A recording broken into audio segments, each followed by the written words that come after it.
Olá, catequizandos, tudo bem? Estamos aqui de volta, né?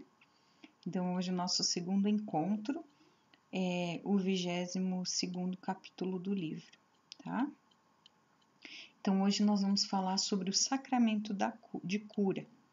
Então, dentro desse sacramento de cura, como nós vimos no outro vídeo, está o sacramento da confissão e penitência, né? Reconciliação, e também o sacramento da unção dos enfermos. Então, para melhor nós iniciarmos esse encontro, vamos iniciar com uma oração. Em nome do Pai, do Filho e do Espírito Santo. Amém. Então, vamos pedir para que o Senhor abra o nosso coração para a Tua Palavra, para o entendimento do perdão, da reconciliação e também do acolhimento amoroso para as pessoas que estão necessitando, que estão passando por momentos difíceis na vida.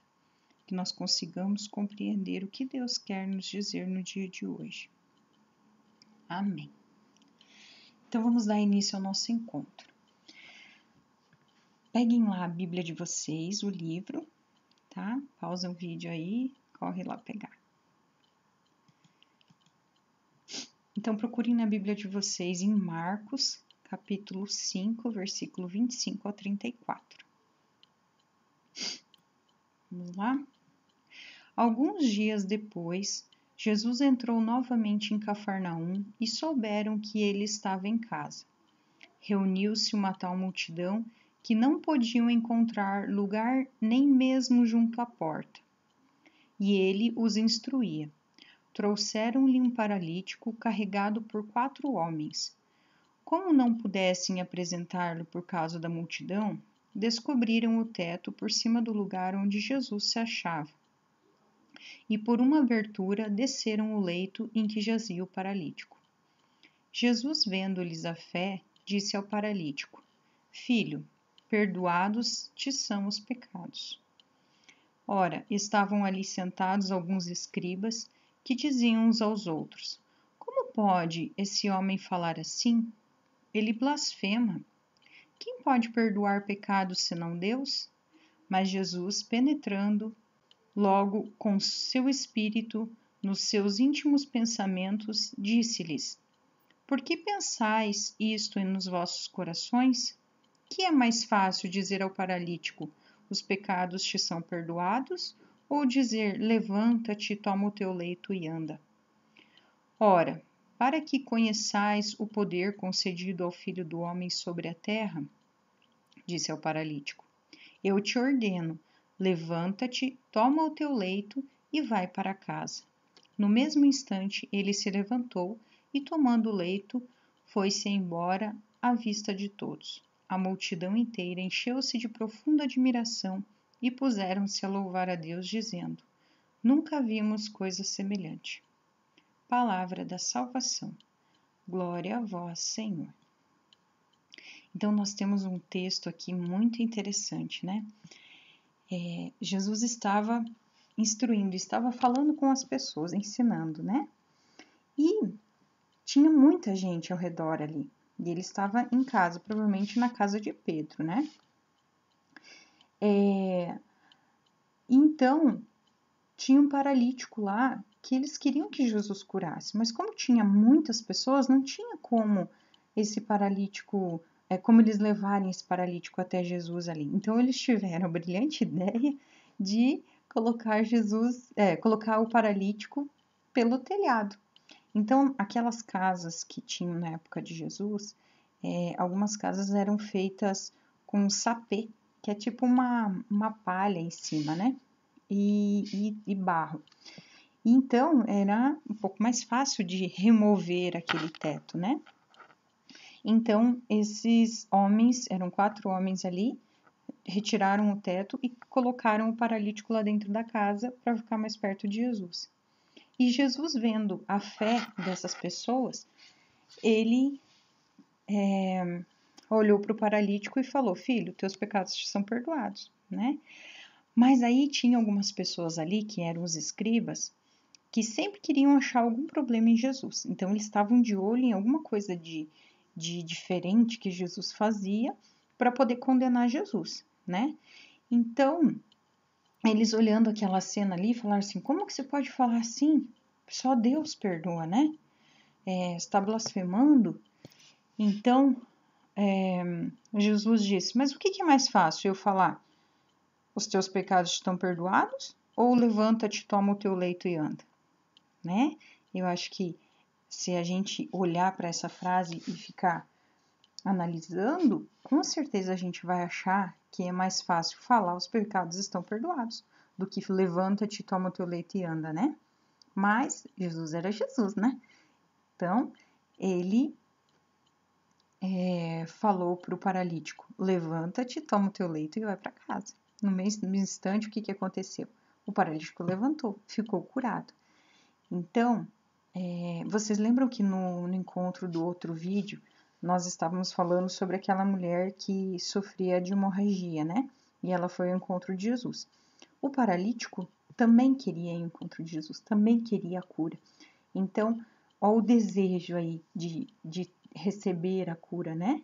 De receber a graça. Ele foi ao encontro, levaram ele, mas o desejo era dele, né? E então, ele conseguiu alcançar a cura. O que aconteceu ali depois? A multidão olhou tudo aquilo que aconteceu e ficaram admirados, porque eles nunca tinham visto coisa semelhante, né? Então, aqui está um dos milagres que Jesus fez, né? Curar o paralítico. Então, vamos refletir um pouquinho. Como descrevemos o lugar onde a cena de cura foi narrada? Então, a gente estava falando ali que era uma casa simples, né? Coberta provavelmente de sapê, né? Eu acredito que seja tipo, uma espécie de palha, alguma coisa assim. E era uma casa simples, né? Então, foi fácil até de remover ali o telhado, né? Para colocar o paralítico lá dentro. Além de Jesus, a quais outros personagens do texto se refere? Então, nós vimos lá no texto, deixa eu colocar aqui. Então, temos os 4 homens lá que trouxeram o paralítico, e também a multidão, né, que estava tudo ao redor ali, e também os escribas, que condenaram a atitude de Jesus, né? Em vez de se alegrarem com a atitude, eles condenaram, né? Tá. Diante das dificuldades, qual atitude as pessoas tiveram? Então, tinha muita gente ali ao redor, né, ouvindo Jesus, e o paralítico queria ir até Jesus. Qual foi a atitude dessas pessoas que ajudaram o paralítico? Eles, digamos assim, sentiram compaixão, né, do paralítico e fizeram o possível para levá-lo até aquela pessoa que iria curá-lo, né? Então, eles tiveram uma atitude de compaixão. Eles tiveram atitude. Isso é muito importante. Eles tiveram atitude. Então, o que você pensa da atitude delas? Você faria o mesmo? Essa reflexão aqui fica para cada um de nós, né? Até para mim. Será que a gente faria o mesmo? Será que a gente faz o mesmo quando a gente vê que alguém está precisando de ajuda? A gente tem alguma atitude para tentar ajudar? A gente tenta levar essa pessoa até aquele que pode curar ela? A gente tenta passar uma palavra de esperança, uma palavra de Jesus para essa pessoa? Como que a gente está tendo atitude diante do sofrimento das pessoas? Quais palavras de Jesus demonstraram que ele curou o doente? Por dentro e por fora. Então, olha que importante que é nós sermos curados não só por fora, mas por dentro também, porque muitas dos nossos sofrimentos, eles são causas de alguma coisa ruim, de alguma coisa errada que está dentro de nós e acaba desencadeando as doenças. Então, a gente tem que ser curado dentro também e para depois ser curado por fora, né? Então, primeiro Jesus fala, teus pecados te são perdoados. Então, primeiro ele curou o interior do homem, do paralítico. E depois ele falou, levanta-te, toma o teu leito e anda. E assim ele deu a ordem de cura, né? Ok. Agora, a gente vai ler um trecho da Bíblia também. Peguem lá a Bíblia de vocês em João, capítulo 8, versículo de 1 a 11, tá? Essa passagem aqui, que a gente vai ler, vai trabalhar um pouquinho sobre o sacramento da reconciliação, que é o sacramento da confissão, da penitência, né? Então, vamos ver o que essa passagem nos fala. Dirigiu-se Jesus para o Monte das Oliveiras. Ao romper da manhã, voltou ao templo e todo o povo veio a ele. Assentou-se e começou a ensinar. Os escribas e os fariseus trouxeram-lhe uma mulher que fora apanhada em adultério. Puseram-na no meio da multidão e disseram a Jesus: Mestre, agora mesmo esta mulher foi apanhada em adultério. Moisés mandou-nos na lei que apedrejássemos tais mulheres. Que dizes tu sobre isso? Perguntaram-lhe isso, a fim de pô-lo à prova e poderem acusá-lo. Jesus, porém, se inclinou para a frente e escrevia com o dedo na terra. Como eles insistissem, ergueu-se e disse-lhes: Quem de vós estiver sem pecado, seja o primeiro a atirar uma pedra. Inclinando-se novamente, escrevia na terra. A essas palavras, sentindo-se acusados pela própria consciência, eles se foram retirando um por um, até o último a começar pelos mais idosos, de sorte que Jesus ficou sozinho com a mulher diante dele. Então ele se ergueu e, vendo ali apenas a mulher, perguntou-lhe: Mulher, onde estão os que te acusavam? Ninguém te condenou? Respondeu ela: Ninguém, Senhor. Disse-lhe então Jesus: Nem eu te condeno. Vai e não tornes a pecar. Palavra da salvação. Glória a vós, Senhor. Gente, essa passagem é muito linda. E olha como começa essa passagem. Dirigiu-se Jesus para o Monte das Oliveiras. O que ele fazia lá no Monte das Oliveiras? Ele ia lá para rezar, para ficar sozinho e rezar. Então, prestem atenção nisso. Primeiro ele foi rezar. Então, primeiro ele foi se colocar diante de Deus e ouvir o que Deus queria dizer para ele. Isso é muito importante. Ao romper da manhã, voltou ao templo e todo o povo veio a ele. Assentou-se e começou a ensinar, que era o que mais Jesus fazia, né? Ele ensinava.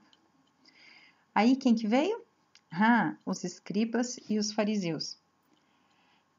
Lembra na outra historinha ali que a gente acabou de ler, que os escribas queriam achar alguma coisa para condenar Jesus? Pois é, aqui estão eles de novo. Eles queriam sempre achar alguma coisa para pôr Jesus à prova, para condenar Jesus. Mas, como Jesus tinha orado, né, ele já estava esperto, já estava preparado. Então, eles trouxeram uma mulher que foi apanhada em adultério. Naquela época, era uma lei que vinha lá do tempo de Moisés, que se uma mulher fosse pega em adultério, ela era apedrejada, né?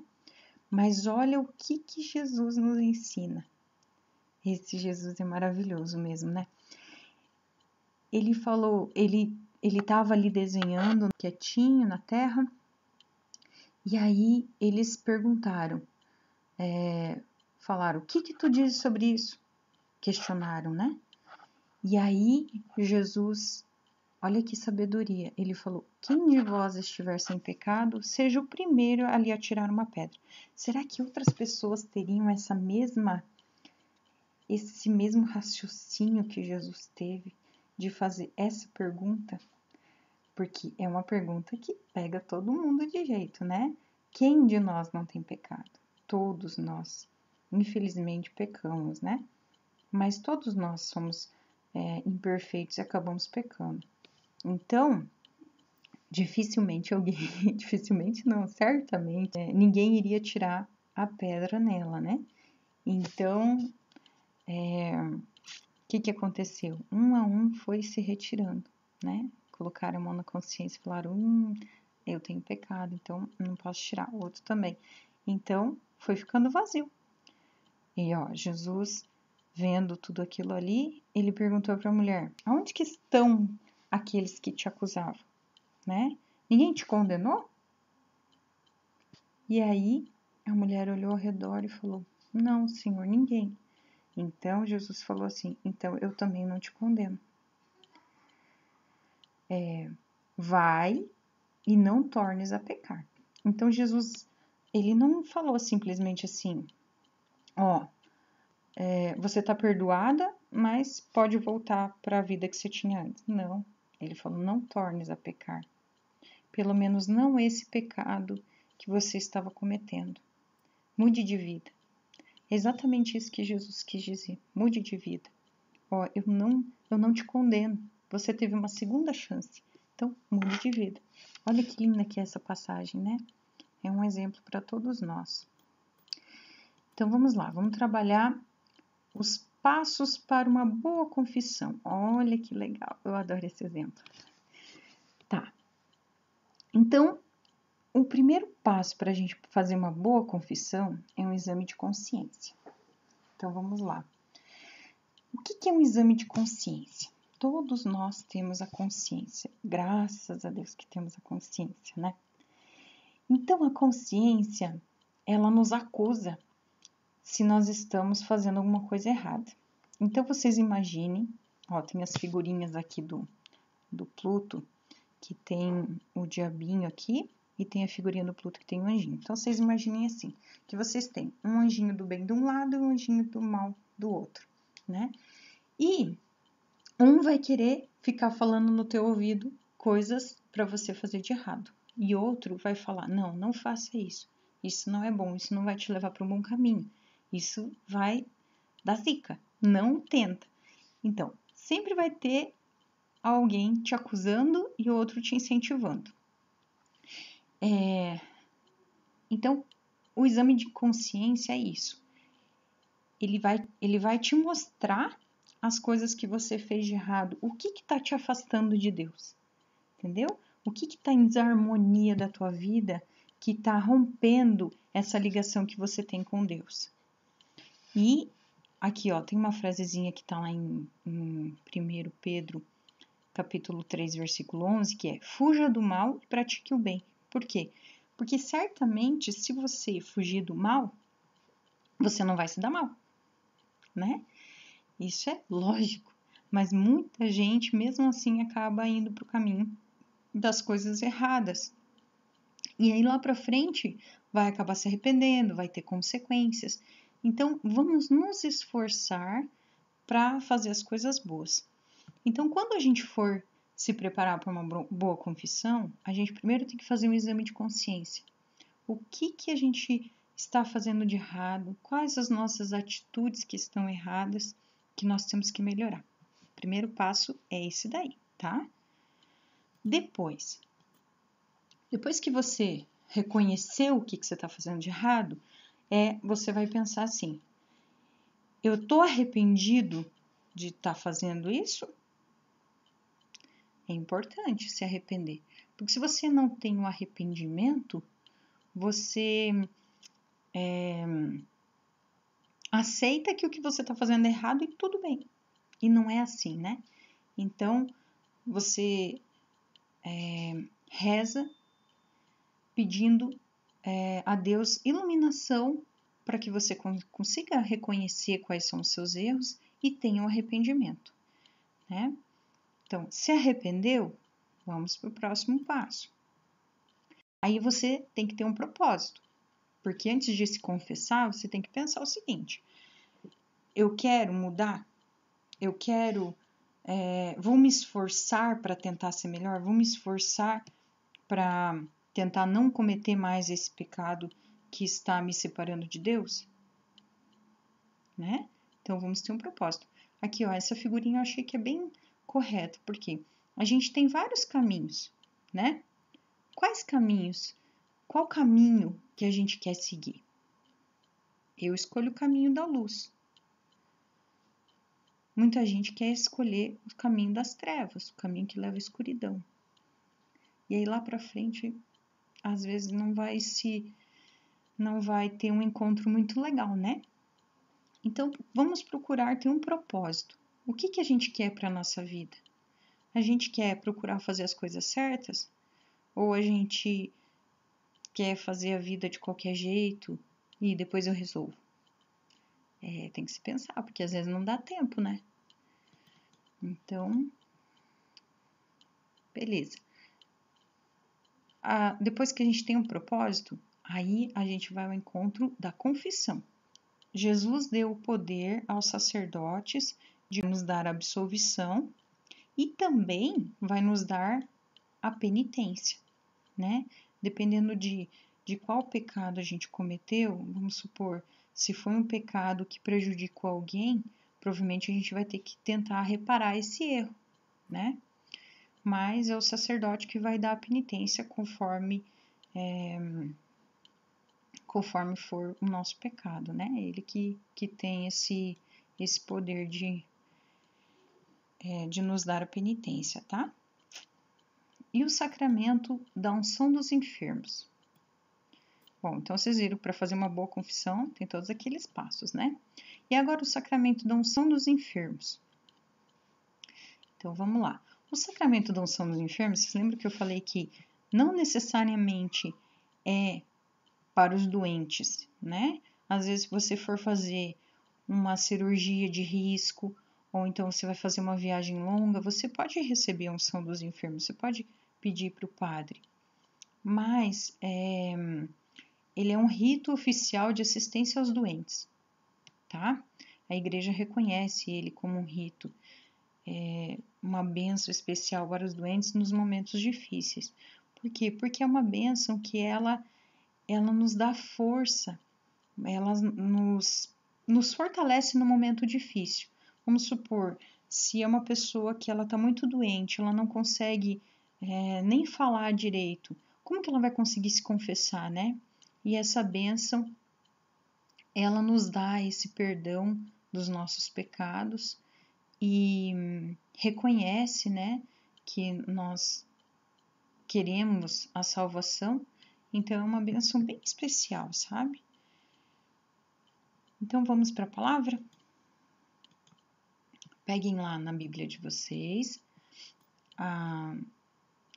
em Tiago, capítulo 5, versículo de 13 a 15. Vocês estão acompanhando a Bíblia de vocês, né?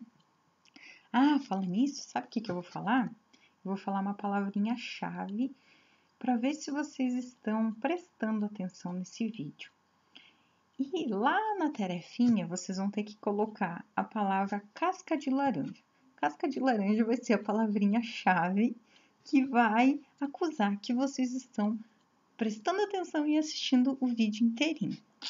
Fiquem espertos. De vez em quando eu vou fazer isso. Ok, agora vamos voltar para a palavra. Alguém entre vós está triste? Reze.